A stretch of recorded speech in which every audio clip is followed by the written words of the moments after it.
উজান থেকে নেমে আসা ঢল ও ভারী বৃষ্টিতে তৃতীয়বার বন্যার কবলে পড়েছে সিলেট। গত সোমবার জেলার বিভিন্ন উপজেলা প্লাবিত হয়েছে। তবে সিলেট মহানগরে এখনও বন্যা পরিস্থিতি হয়নি। তবে কিছু এলাকায় ভারী বৃষ্টির কারণে জলাবদ্ধতা তৈরি হয়েছে। এতে দুর্গত মানুষের ভোগান্তি আরও বেড়েছে। সিলেটবাসীর এই ভোগান্তি চলতি জুলাই জুড়ে থাকার শঙ্কা রয়েছে। আবহাওয়া অধিদপ্তর বলছে জুলাই মাস পুরোটা জুড়েই বৃষ্টিপাতের পূর্বাভাস রয়েছে। স্বাভাবিকের তুলনায় বেশি বৃষ্টিপাত হতে পারে জুলাই মাসে। এছাড়া দেশের উত্তর ও মধ্যাঞ্চলে বন্যার আশঙ্কার কথাও জানিয়েছে বন্যা সতর্কীকরণ কেন্দ্র। এতে জুলাই মাস পুরোটা জুড়েই বৃষ্টি ও বন্যার ভোগান্তির আশঙ্কা করা হচ্ছে। আবহাওয়া অধিদপ্তরের আবহাওয়াবিদ মনোয়ার হোসেন জানান, এবারের বর্ষায় বৃষ্টি বেশি হবে এমন পূর্বাভাস আগেই দেওয়া হয়েছিল। জুনে বেশ ভালোই বৃষ্টি হয়েছে।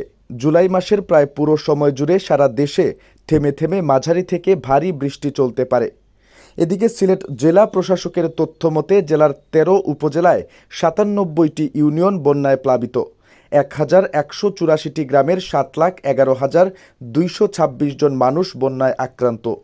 জেলার ৬৫৩টি আশ্রয় কেন্দ্রে এখন পর্যন্ত ৮,৪০৭ জন মানুষ আশ্রয় নিয়েছেন। পানি উন্নয়ন বোর্ড জানিয়েছে মঙ্গলবার সন্ধ্যা পর্যন্ত সুরমা ও কুশিয়ারা নদীর ৫টি পয়েন্টের পানি বিপদসীমার উপর দিয়ে প্রবাহিত হচ্ছে। এর মধ্যে সুরমা নদীর পানি কানাইঘাট পয়েন্টে ১১৬ সেন্টিমিটার, কুশিয়ারার পানি আমলশীদ পয়েন্টে ৮৩ সেন্টিমিটার। এ নদীর শেওলা, ফেঞ্চুগঞ্জ ও শেরপুর পয়েন্টে পানি ২৪, ৯৭ ও ১৫ সেন্টিমিটার উপর দিয়ে প্রবাহিত হচ্ছে। মঙ্গলবার সকালে সারি ও সারিগোয়াইন নদীর পানি বিপদসীমার উপর দিয়ে প্রবাহিত হলেও সন্ধ্যায় তা কমেছে অন্যান্য পয়েন্টের পানিও।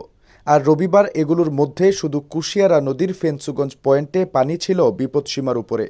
সিলেট আবহাওয়া অফিস জানিয়েছে সিলেটে গত ২৪ ঘন্টায় ২৯৮ মিলিমিটার বৃষ্টিপাত হয়েছে।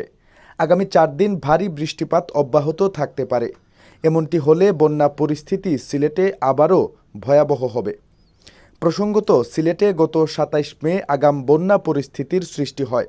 ২ সপ্তাহব্যাপী স্থায়ী এ বন্যায় পানিবন্দী ছিলেন প্রায় ১০ লাখ মানুষ। প্রথম বন্যার পানি পুরোপুরি নামার আগেই ১৫ জুন থেকে ফের বন্যার কবলে পড়ে এই জনপদ। বিশেষ করে ঈদুল আজহার দিন ভোররাত থেকে মাত্র কয়েক ঘণ্টার অতি ভারী বর্ষণে পানিবন্দী হন মহানগরসহ পুরো জেলার লাখ লাখ মানুষ। পরবর্তী এক সপ্তাহ বন্যা পরিস্থিতি ছিল ভয়াবহ। এরপর পানি নামতে শুরু করে, তবে সে গতি ছিল খুবই ধীর। দ্বিতীয় দফা বন্যা শেষ হওয়ার আগেই গত সোমবার থেকে সিলেটে ধাক্কা দেয় তৃতীয় দফা বন্যা। রবিবার দিনভর সিলেটে থেমে ও উজানে ভারী বৃষ্টির ফলে নতুন করে বন্যা দেখা দিয়েছে।